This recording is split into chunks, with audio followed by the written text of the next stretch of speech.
کچھ بھی کرنے کے لیے ہمیں سٹیپ لینے کی ضرورت ہے۔ ہم ایک قدم بڑھائیں گے تو ہمارا خدا 10 قدم ہمیں آگے لے کے جائے گا، کیونکہ وہ کہتا ہے کہ جہاں ٹکے گا تیرے پاؤں کا تلوا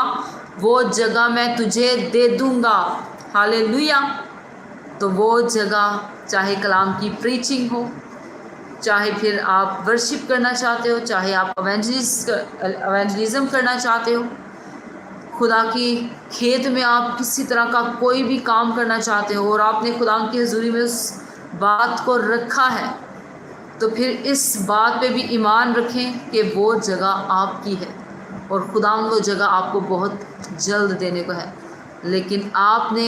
اس پہ ٹکے رہنا ہے، آپ نے اس پہ قائم رہنا ہے۔ برکت دینا خدا کا کام ہے، لیکن قائم رہنا انسان کا کام ہے کہ آپ نے اس بات پہ قائم